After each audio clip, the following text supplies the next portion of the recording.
This is the Luckeep M5 MAX electric bike, and my first thought is that it looks and feels more like a compact motorcycle than a typical e-bike. The stance is low and muscular, the tires are chunky, and everything about it signals power. I was excited and a little cautious at the same time. On paper, it's fast, heavy, and very capable. In person, the build matches that promise, and it brings the same pros and cons you get with moped-style electric bikes. The frame is aluminum, and the whole setup is solid and dense. At around 100 pounds, it's not something I want to carry upstairs. The geometry feels compact with a straight, sturdy spine and a long saddle that lets me slide a bit to find a comfortable spot. The 20 by 4-inch fat tires fill out the look and give it that planted, moto attitude. The suspension is the real story visually. An inverted front fork up front and a beefy rear coil shock. If you're new to the term inverted fork, it means the thicker tubes are at the top, which adds stiffness, then helps with stability when the front end is taking hits or braking hard. It looks premium and works like it should at speed. The lighting is more motorcycle than bicycle. Big round headlight, tail light with turn signals, and a clear brake light. The cockpit has a color display and NFC unlock, which lets me tap a tag instead of using a key. The hydraulic disc brakes run 180mm rotors, and the levers have a confident, short throw. The overall impression is serious hardware, designed to handle serious speed. The seat is firm but supportive. I could feel the weight and solidity just rolling it around. That heft has trade-offs, but it also makes the bike feel grounded when riding fast. From my experience, the motor hits hard. The hub motor is listed at 1500 watts with a 2000 watt peak, and it feels like it. I get quick launches, strong mid-range pull, and on open straightaways, the speed climbs fast. I saw speeds in the high 30s on flat ground, which lines up with the claimed 37 to 37.5 miles per hour.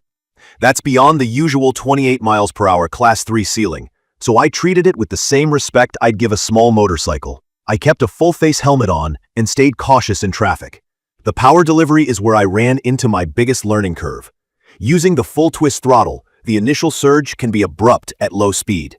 It doesn't always feel gentle under 5 miles per hour, and it can catch me off guard when I'm trying to weave through tight spaces or making U-turns in a parking lot. Once I'm rolling, the mapping feels better, and the throttle is easy to live with at normal street speeds. In my opinion, a smoother low-speed tune would make a big difference for everyday usability. I did use cruise control on longer stretches, and that helped keep the ride relaxed. The suspension is tuned on the firm side, which I actually appreciate here. At speed, a soft setup can feel vague. This feels planted. The inverted fork resists diving too much under braking, and the rear coil keeps the back end settled over bumps. On grassy sections and mild dirt, the bike rides comfortably. I wouldn't call it a trail bike, but the fat tires and full suspension make imperfect surfaces a non-issue. The tires grab well on loose stuff like light gravel and dry dirt. Just remember, the 20-inch wheels are small, so sharp potholes at high speed are never a good idea. Braking performance is one of the highlights. The hydraulic setup bites with authority and stays consistent. The levers don't feel spongy, and I get strong, predictable stops. With a heavy frame and real speed, brakes are not a place to compromise, and these feel appropriate for the job. On the power side, there's a spec mix I need to address. The listing toggles between 48-volt and 52-volt language. My display reads 52-volt, and the acceleration supports that higher system voltage. If you're new to this, a 52-volt system generally gives you better headroom for power under load and reduces voltage sag when you punch the throttle or climb. It's part of why this bike feels so eager off the line. Range with the 20 amp-hour pack depends on how I ride. With pedal assist, that's where the motor helps while I'm pedaling. Stretching up to the advertised figures takes discipline and lower speeds. Using throttle a lot, I plan for something around the ballpark of 40 miles, give or take terrain, rider weight, and wind. There's support for a second 20 amp-hour battery. Key features include the dual battery option that can extend the ride for very long days. The catch is that the system doesn't blend the batteries automatically. I have to switch the connector when one is empty. That's not complicated, but it does break the flow during a long ride. Charging with the included 3-amp charger is straightforward and usually lands in that 5 to 6 hour window per pack.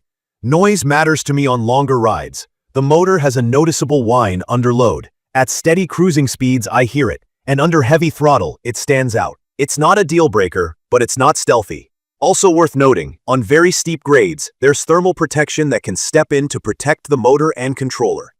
I didn't cook it, but I could tell the system prefers momentum and rolling climbs over extended, slow, super steep hauls. Fit is better than the marketing suggests. I'm comfortable in the mid-height range the brand mentions, but if you're very tall, the moped geometry might feel cramped over longer distances. The payload rating is generous, and the chassis feels up to it, but it's still a compact frame. Key features that stand out to me are the punchy motor, the firm and confidence-inspiring suspension, and the brakes. That trio makes fast riding feel controlled. The lighting package is excellent for visibility, with a bright headlight and real signaling, turn indicators and a brake light, so cars understand what I'm doing. The NFC unlock is a small convenience that I appreciate day to day, and the display is clear in bright sun. The full twist throttle feels natural if you're used to motorcycles, and cruise control is great for longer flat stretches.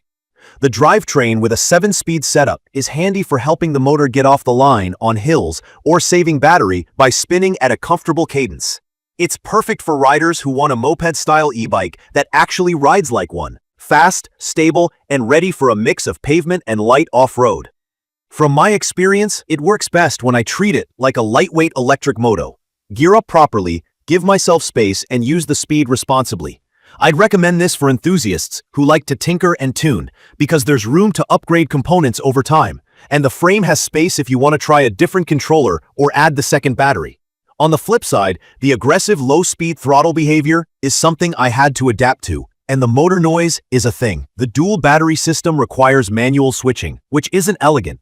Also, top speed puts it outside normal e-bike classes in many places, so I'm mindful of where and how I use it. In my opinion, riders who want a quiet, super refined commuter with featherweight handling might be happier with a lighter Class 3 e-bike that's limited to 28 miles per hour. This one aims past that, and it shows in how it rides and what it asks of me. In conclusion, the Luckeep M5 MAX delivers serious power, strong brakes, and a stable chassis that handles speed better than most fat-tire e-bikes I've tried. It looks sharp, it feels solid, and the performance is legit.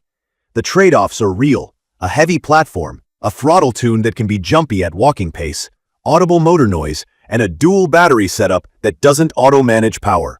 In my opinion, it's a great fit for confident riders who want motorcycle-like performance without the complexity of a full motorcycle.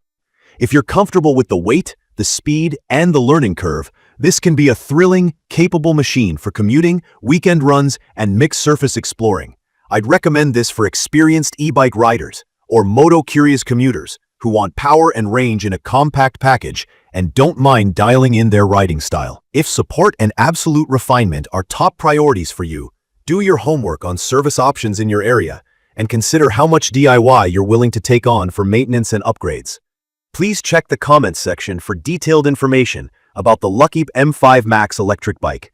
Thank you for watching.